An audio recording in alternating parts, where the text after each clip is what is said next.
I'm Vinnie Politan. The subject of my investigation, interviews with killers. This hour, we're going to take a look at the interviews and speak with the people who conducted them.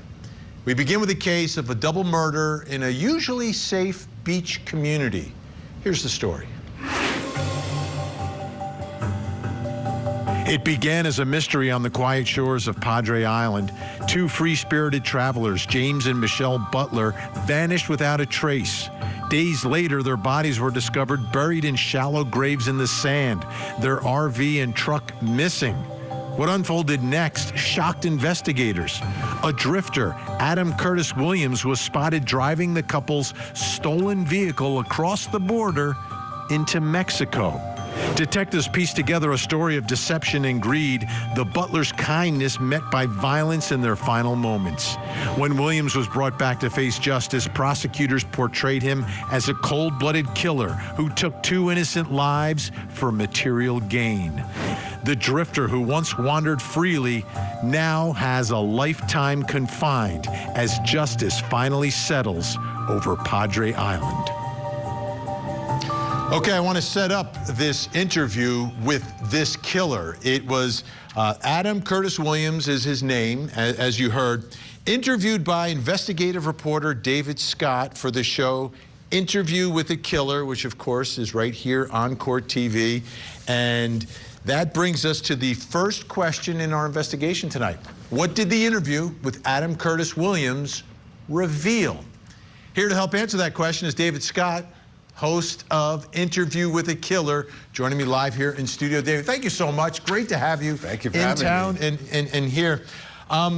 Let's start here. Why did he do the interview? Okay, so Adam Curtis Williams claims to be a new man. He is, objectively speaking, a felon who's found Jesus in jail. Whether that's an act of conversion or convenience, I think is I'll let the viewers decide. But I think he sees this interview as part of an act of atonement, now that he says he has seen the light in the error of his ways. So it's a way to kind of clear the air, come clean. Come clean. Come clean. Okay. Yeah. Let's show the folks a piece of the interview, and then we'll get some insight from you. Take a listen. After I got the gun, I would literally drive up and down the beach at night, looking for a mark. Yep. And to be in total honesty, I was looking for like an older dude by himself. Had you met the Butlers at that point? So the day that they pulled up, we interacted with them. Yeah. You met them on the beach? Yeah. Yep.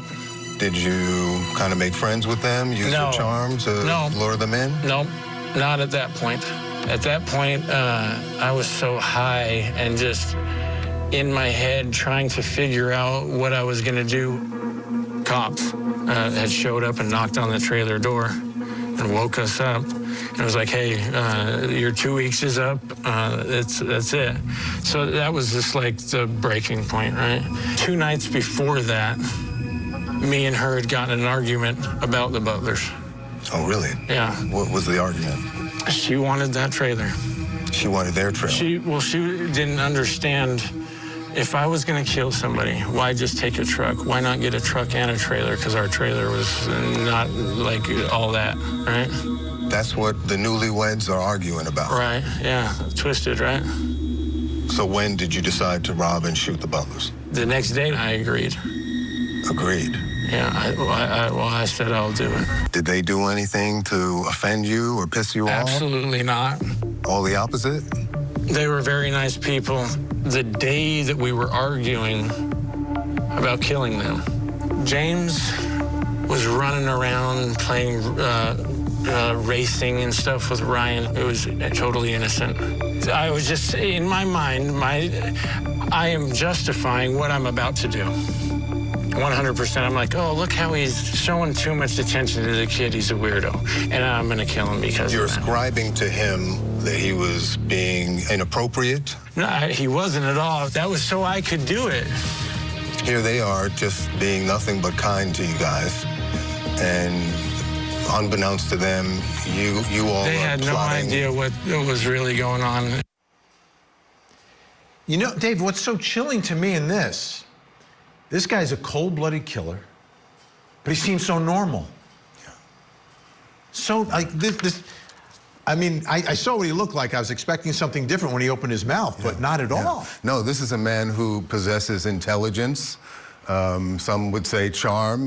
His, former lovers say charisma.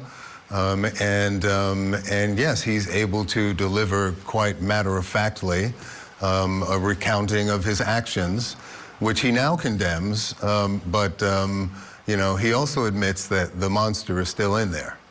Inside him? Yes. Wow. Yeah. Yeah. This was he was probably the most intimidating killer that I've faced so far in this series. Why is that? Well, you see what he looks like. He's a big, powerful man. Right. His scalp, face, and body are covered in inked warnings not to cross him. And he is, has this long history of vicious violence. So even behind glass, he cut an intimidating figure. But he's also the killer who I think let me for the furthest into his mindset. Wow. And I'm listening to him, and the matter-of-fact part, but just the normal conversation. And this. I mean, was there an acknowledge? Did he realize that?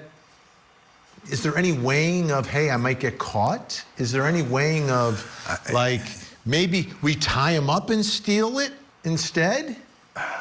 No, this is a man who, was hell-bent on violence. He was fleeing a vicious rape in Utah. That's why he was on the run.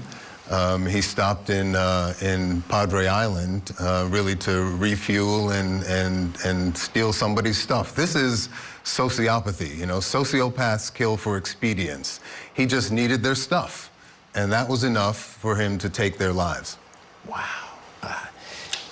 All right, let's take a listen to another piece of the interview, because again, I find this man, he's almost unassuming to a certain extent in the way he's talking, but his presence is so intimidating. Let's watch. Even the men who apprehended you sounds like we're scared. Okay. Yeah. Did you pick up any of that? The U.S. Marshals? Yeah, I could tell they were afraid of me. What state of mind were you then? Were you going to attack? I wanted to really badly. I wanted to. If you had your gun, would you have shot at them? Oh, 100%. If I would have had the opportunity to, I would have, yes. When they first arrested me, there was a dude had a gun on his leg, right? And it was just rattling around. So the whole time I'm sitting there with the handcuffs on, I'm like, I can get that gun out. Wow. I can get that gun out. Criminally minded to the end. I know how to hit handcuffs in a certain way if they're not double locked to where I can open them. I learned it in the feds. So that was my goal, right? Is hopefully he won't double lock them, or I can get him loose enough to where I can get my hand out. Or while he's loosening them, I'll have an opportunity. When you're there in custody, surrounded by elite Mexican police, U.S. Marshals, and you're still plotting. Yep. What does that say about you? You tell me. Criminally minded? Criminally minded, sure, yeah. I think it says that I don't ever give up. I will never quit. I will never give up. I just don't have that in me. I'm not a quitter. If I'm going to see something out, I'm going to see it out to the end. Did it never occur to you that you could take your intelligence and competitive nature and direct it in a different direction? I wish more than anything, David, that I would have done something other than the things I've done in my life. I feel like every law enforcement officer needs to watch that interview to understand, like, even if you've got this guy in custody, Yeah. don't relax for a second. Right. Right. Scary. Yeah, and the whole thing about, you know, hitting the handcuffs, and which is true. Corrections officers have told me that if they're not double locked, that's possible. So that's what he's thinking when he's in custody. And he's surrounded. Like, Yes. like if he does that, he knows he likely will die. Right. I would think. If he's outnumbered, he might get one or two of them. Right. Well, he talks about that, you know, like he did at one point plan to, if he had to shoot it out with the police, you know, suicide by a cop kind of thing. But yeah, no, this is a guy who's just capable of incredible mayhem. Any idea of how he's doing inside? Well, you know, we don't have a great window on that other than his own representations. He says he's changed. It happened in in the midst of a drug-fueled binge when he was in solitary confinement. This is a guy who he had a heroin addict, maintained a heroin addict for his 10 years in federal prison. And now he's in state lockup and still able to, until he's, you know, says he went sober with this religious conversion about a year ago, still able to obtain drugs, even in solitary confinement. So in the midst of a drug-fueled binge, he has an apparition, a vision of the victims and his father coming and forgiving him. Wow. And he goes to the window where he has an old Bible, pulls it out, literally a shard of light comes in, and he's changed. That's his story. You're going to hear it, and you can decide if this is an act of conversion or convenience. Yeah, exactly. All right, Dave Scott's going to stay with us. Coming up next, what did the interview with Rachel Wade reveal? Self-defense means you have no choice, right? But you had plenty. I mean, you're right. I've committed so many horrific acts over and over and over. Do you think you deserve to die for murdering those innocent people? You tell me.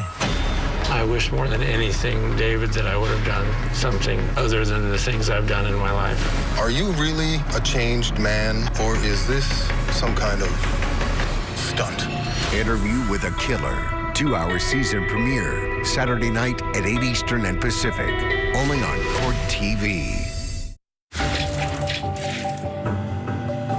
It was a teenage love triangle that spiraled into tragedy on the Gulf Coast of Florida.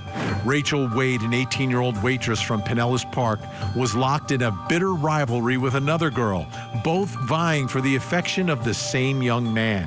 The feud played out in text messages, angry voicemails, and taunting social posts, each warning the other to stay away.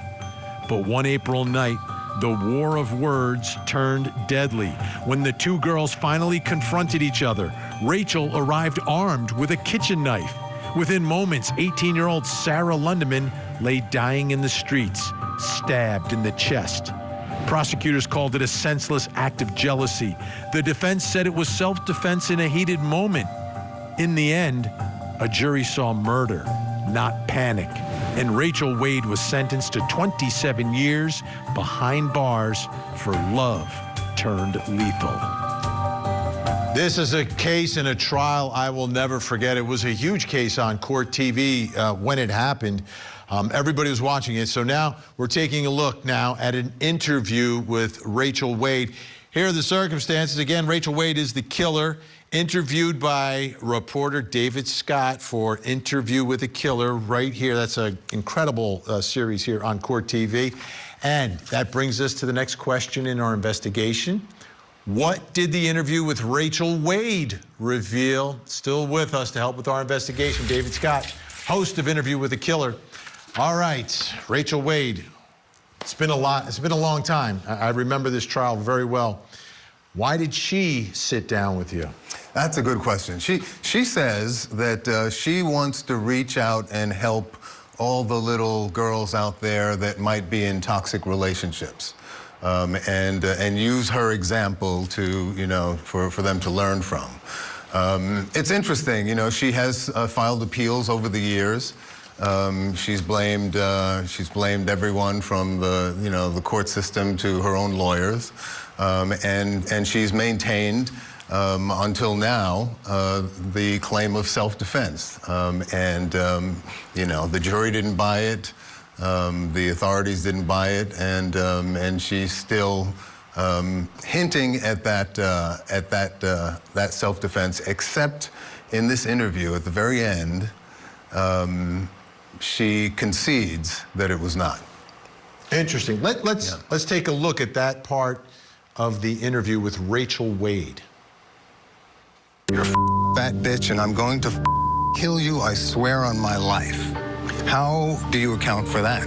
I don't. I was basically obsessed with the chase of it all. I never had the intent on actually harming. Maybe that's something that, you know, one could dismiss as angry teenage banter, but not after you actually kill her. I had a one-track mind. Boys. Yes, a boy. And at that point, I was just feuding with Sarah. I mean, self-defense means you have no choice, right? But you had plenty. I mean, you're right. It's not self-defense if you're out in the streets with a weapon. Do you accept that you murdered Sarah? Wow. You're going to end up as a lawyer cross-examining, I can tell, the way after all these interviews with killers. First thing that strikes me about seeing her all these years later, she didn't look happy at all. No, she doesn't look happy. She looks like it's been misery. Like, and you look at it, right? She started as a teenager. You know, for a lot of people, the best years of your life. Yeah. She's behind bars. Right. Right. So I'm reading that right. She's. Oh yeah, yeah. No, very flat affect. You know, not a lot of, you know, hope or inspiration comes across. You know, I mean, one of the things about this series, like I have the one thing that I think they all have in common, and she is exhibiting it here. They're trying to figure out how to live with the ultimate betrayal of humanity, the taking of a life. And not one of the killers of the 16 that I've interviewed has figured that out. It comes across as misery in her case, and you know, I think she you know, she finds, I think, you know, hope in the fact that she has a release date. She will get out. I think it's like 7 years off. Right. Like she's going to be out, and you know, I'm looking. She's not going to be that old. She's not going to be that old. I mean, no. She's going to have a bunch of life in front of her. From speaking with her, how do you think she's going to handle that? That's a good question. That's a good question. I mean, you know, she's got some troubling patterns of behavior. You know, this was not one bad decision. This was years and years of bad decisions. As soon as she turned 15, she became a serial runaway. And then a serial truant. Her parents called the police 30 times on her. She would stay out all night. She was, you know, putting herself in danger. Dropped out of high school. History of dating troubled men, older men. And so, you know, this was years and years of bad decisions, culminating in this feud, you know, this teenage love triangle, and this feud with a romantic rival that turned lethal. And you know, you can't really dismiss the death threats as teenage banter once she actually kills her. Right. Right. If you're charged with threatening to kill her, well, no, I really didn't mean it, but she actually did kill her. So right. it takes on a whole different life. Let's take a listen to a little bit more of the interview with Rachel Wade. Now, this wasn't the first time you were violent with a knife. What about in November of 2005? Didn't you attack your mother? I was throw a kitchen knife at her? to cut myself, and she tried to stop me. You and I threw the knife and went in the bathroom. Well, first you assaulted her physically. I don't remember. I just remember throwing the knife when she came after me to take it from me. It's in the police report. You dug your fingers into her arms, you ran to the kitchen, you grabbed the knife and you threw it at her. Thank God the blade didn't strike her abdomen. But is that another example of like you going into the red zone? Yes. Do you think that is part of your mental makeup or condition? Possibly. Do you know the term covet? The covet? That's when you want something so desperately that you can't have or that someone else has. and it occupies your thoughts every day until it narrows your focus, and then it starts to drive your choices and behavior. Does that ring true at all for you? Wow. How do you prepare for these interviews? That's a great question. We've dialed in now a method where we've got a brilliant research director who pulls in everything in the public record. And she, digests thousands of pages into about 100, and I study that. Read all the trial testimony, all the sentencing hearing transcripts, all the victim impact statements, all the crime scene photos, any kind of police walkthroughs, audio evidence, visual evidence. By the time I go in there, I think I know everything that is knowable. And that's really important because in many cases, you know how it is. They've been in prison for years and years and years, telling themselves an alternate reality and narrative of the case. Sometimes they believe it. Yeah.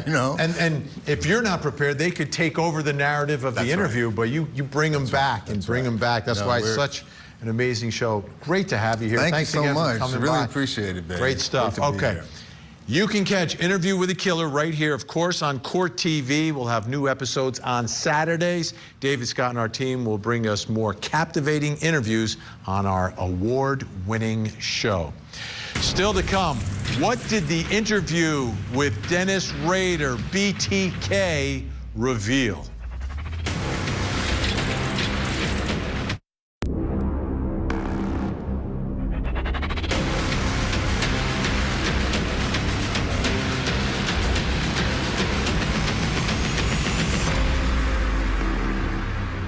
I'm Vinnie Politan. We continue our investigation of interviews with killers, murderers sitting down to tell their stories. Our next case involves one of the most notorious serial killers of all time, BTK. Here's the story. For decades, fear had a name. The BTK killer haunted Wichita, Kansas from the 1970s through the early 2000s, taunting police and media with letters describing his brutal crimes. He was meticulous, calculating, and eerily patient, murdering entire families, then vanishing into ordinary life. Years passed and his identity became a ghost story whispered across the Midwest. But arrogance proved his undoing when a floppy disk sent to police in 2005 was traced back to a church computer. Detectives finally cornered their phantom. The killer was Dennis Rader, a husband, father, and church council president who had hidden behind suburban normalcy for 3 decades. In court, he spoke of his murders with chilling detachment. Rader pleaded guilty to 10 murders and was sentenced to 10 consecutive life terms. The monster behind the mask, unmasked at last. What a big story this was, what an important case it was, and how significant to get him and convict him and lock this killer away. Well, we're focusing on interviews with killers this hour. Let me set up the circumstances surrounding the interview we're going to talk about. The killer is Dennis Rader, BTK, interviewed by forensic psychologist Dr. Catherine Ramsland for an A&E documentary back in 2020. Dr. Ramsland interviewed Rader by letter and phone from 2010 to 2015, and then again in 2020. So that brings us to the next question in our investigation, which is, what did the interview with Dennis Rader reveal? Here to answer that question is author of Confessions of a Serial Killer, The Untold Story of Dennis Rader, the BTK Killer. Dr. Catherine Ramsland is with us. She's also a professor of forensic psychology. Thank you so much for joining us. It's always great to have you on. Dr. Ramsland, first question, why does he give these interviews to you? Why does he agree to speak? What are your thoughts there? Well, when he was arrested in 2005, there was another woman who wanted to write his book, his dark journey, as he called it. And she didn't get around to writing it. I saw her in 2010 on a social media platform, and she asked me to take it over. So that was part of it. He already was in process of wanting to do this. He wanted to get his story out there in the hope, in his term, in the hope of figuring out why he did what he did. So are you saying he didn't understand why he was who he was? Yeah, he was kind of piecing his story together, wondering why had he hurt his family as much as he did? Why did he have these dark compulsions? How did he become this way? And he wanted to work with somebody who could kind of guide him in that. Okay, so for the folks at home, let's take a listen to part of one of the interviews. This is an audio interview, so you'll hear it, but let's take a listen. This goes back to the early days when you began to break into homes.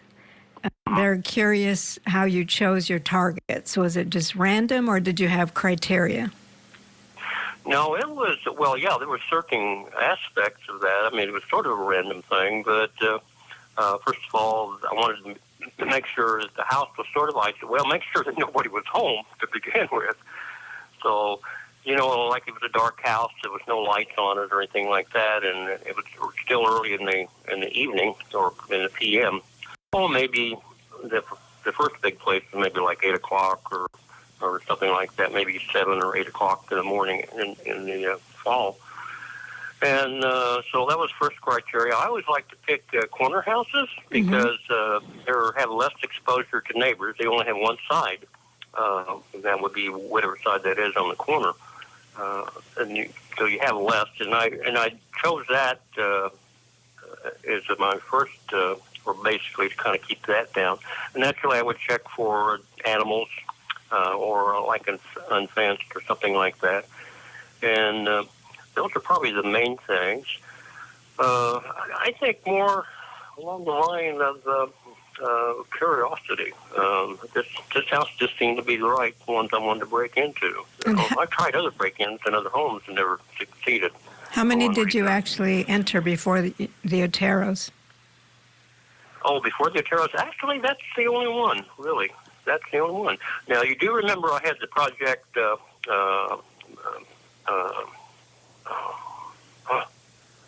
one Twin at the Lakes, school. you know, remember the Twin Lakes, the Project Twin Lakes, where I tried to say kidnapping. Right. Dr. Ramsland, project? What? That's what he calls these things when he's going to kill someone? Not just kill, anything that he was going to do that was a criminal act was considered a project. He gave me a list of 55 projects from his lifetime, and I'm sure it wasn't an exhaustive list. On that list were the 10 murders as well. So what did he reveal? What was it that you were able to learn from him from doing this extensive amount of interviews? Yeah, it was 5 years, so a lot of stuff.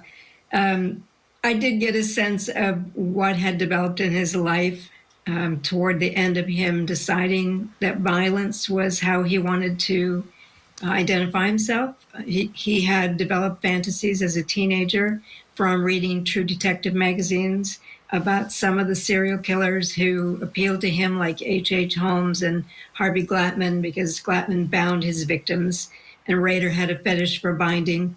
So he wanted to be among the famous serial killers. That was what he aspired to do. That's really unusual ambition, but he wanted that. And so I learned a lot about what were the influences that went into that.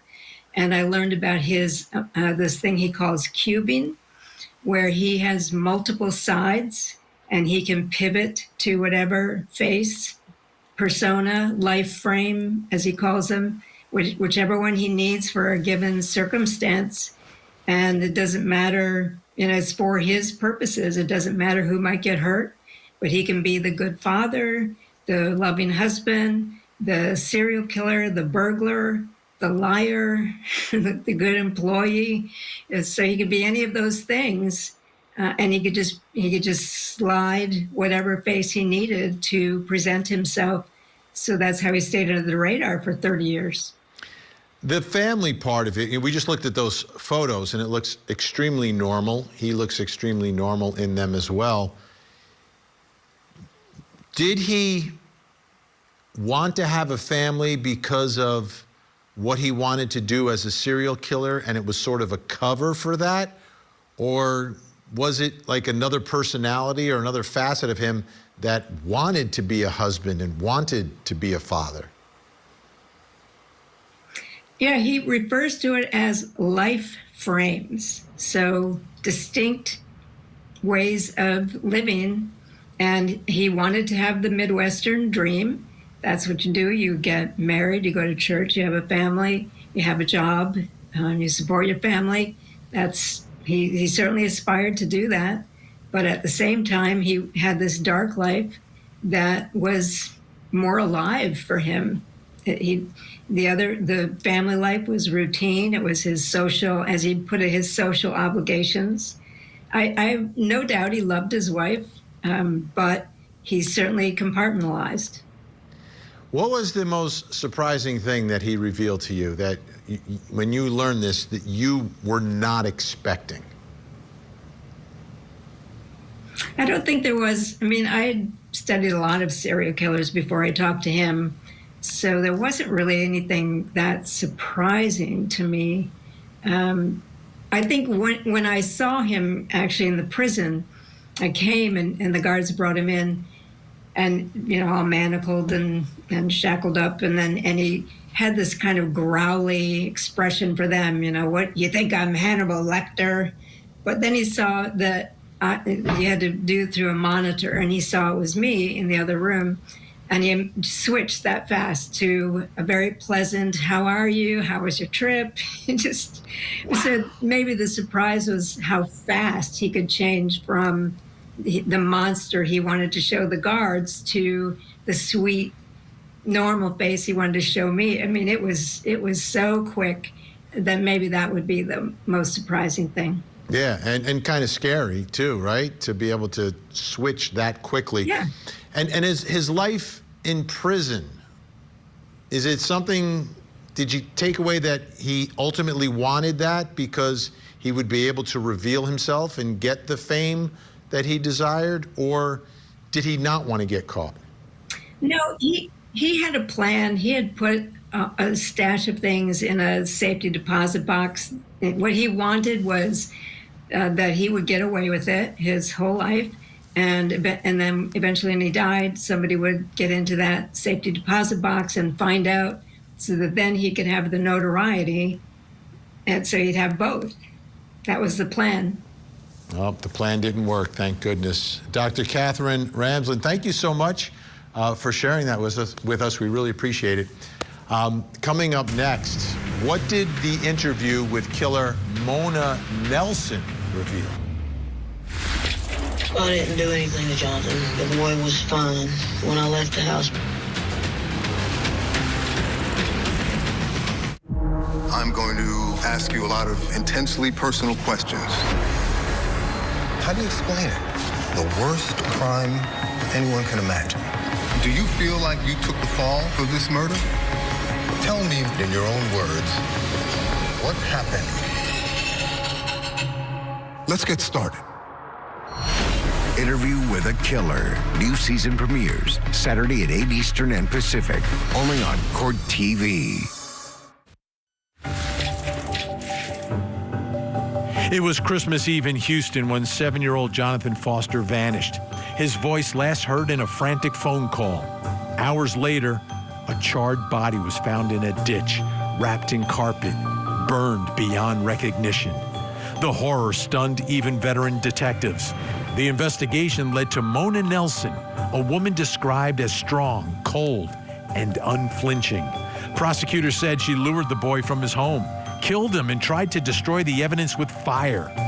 Nelson denied everything, insisting she was framed. But the evidence told another story. Surveillance footage, burn residue, and blood in her truck.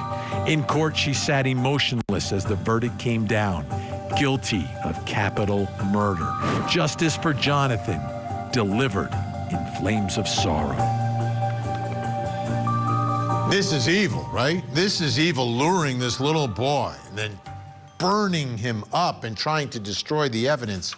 And now we're going to talk about the interview with this killer, Mona Nelson. Let me give you the backstory here. Interviewed by Detective Phil Waters for the criminal investigation of the case, right? So now we're looking at it from a different perspective. This is the actual interview that's part of the investigation after the 2010 homicide. And that brings us to the next question in our investigation tonight. What did the interview with Mona Nelson reveal? Here to answer that question, former homicide detective, more than 20 years working homicides and high-profile cases, including this one, Phil Waters. Phil, great to see you. Thanks so much. Give us a little bit of the backstory, why you got her and how you got her to agree to speak with you. Well, it's a quick turnaround this week, Vinny, to be with you. I appreciate it. I tell you, this was an interesting case because my partner and I, we were not the primary detectives on this case. We had picked up the case originally. It was a missing person case that we were brought into. And then when so we were the original on that aspect of it. But the body being recovered, a different pair went out and actually recovered the body. So we were brought in, I want to tell you, probably around 12 hours after Mona had been identified as a possible suspect in this case. And she had been interviewed by those detectives. We were brought in for the specific purpose of interviewing her. So it was kind of a unique set of circumstances. Once we were briefed on how they got to Mona, we got there, we knew the basics of the case, and so we started to talk to her. It was started out as non-custodial, and then it ended up through several hours. We took her home. She agreed to come back. We brought her back. We had gotten a pocket warrant for capital murder for her, and then we ended up doing a custodial interview. And then she said she wanted to go to jail, so we took her to jail. And then on the way to the jail, she said in the car, "I'm not a monster. I want to talk to you guys about what happened." We said, wow. Great. So we went back to the interview room, started it up there. And in terms of answering the question, what did it reveal? There were so many aspects of this investigation that her specific interview did reveal, but it left so many other unanswered questions. Let's do this. Let's take a listen to part of that interview. So, unequivocal. You're in the truck. It's your truck. You're on the side of the road off of Hardy. You're taking Jonathan's charred remains out of your truck and you're putting it in that ditch. Now, that is a fact, and it will never change. It will never change for you. And I don't know how you go on not playing that event over and over and over again in your mind. Something happened between the time that you took Jonathan out of Sharon's apartment and you get to that ditch. So the big question for us, is why? Why did this happen? What caused it? Why did you go there? Why did you take Jonathan? And what happened in between the time that you took Jonathan out of Sharon's apartment and you end up putting him in a culvert in a ditch? What happens in between? There's that gap in time where we just don't know. And there's only one person that we know, at least in this room, knows the answer to that, and that's you, Mona. We know you did it. That is a fact. Did you plan it, or did it just spin out of control? I didn't do anything to Jonathan. I'm listening. Did it just spin out of control, or did you plan it? I think it's just spun out of control. I didn't do anything to Jonathan. The boy was fine. When I left the house before I went to Sharon's job, I did not go in the house. The boy did not let me in the house. Jonathan, that's all I can tell you. No, it's not all you can tell us. The problem is, Mona, you cannot deny the undeniable facts in this case. I didn't do this. I didn't do anything to Jonathan. And I'm not disrespecting you, and I'm not disrespecting you. Why is it that we're back here? We bring you to the jail where we said we're bringing you. Yes, sir. And before we get you out of the car, what do you do? What happens?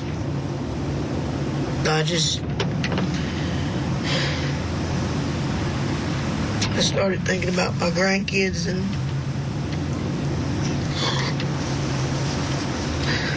just everything. She's a grandma. And this looks like the point where she's about to, like, tell you everything. And this is after hours.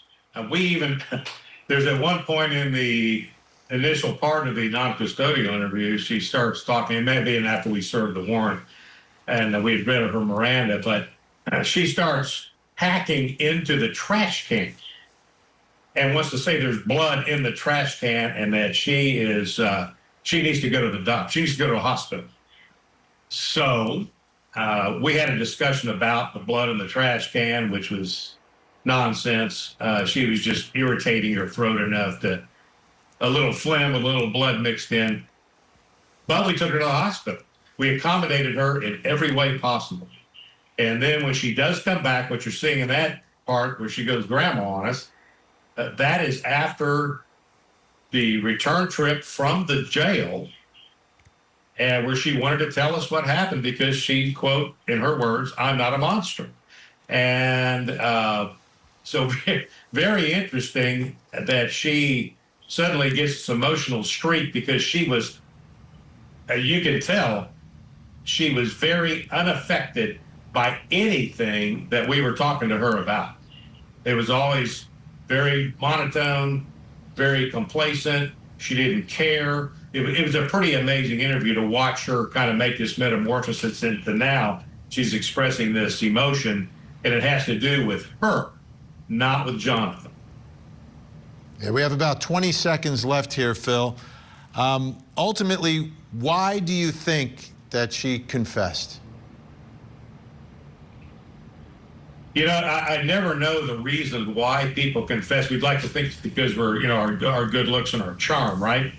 But I will tell you, I think we finally reached a point with her that she had to tell us something because the evidence led right to her. But we still don't have the truth about the total picture about what happened with her. So I think she just got to the point where she told us enough to maybe make her feel better that she had given us what she felt like she needed to give us in regards to the truth. Yeah, but it wasn't the complete truth. No, I don't think it ever is. Phil Waters, great having you. Thank you for sharing your story and sharing the video with us tonight. We'll see you again really soon. Now, obviously, everything a killer says can't be trusted, but as you saw tonight, these interviews have tremendous value, and if the right person is conducting the interview, sometimes it reveals a truth that might not otherwise see the light of day. I'm Vinnie Politan. We'll keep digging for answers as the investigation continues.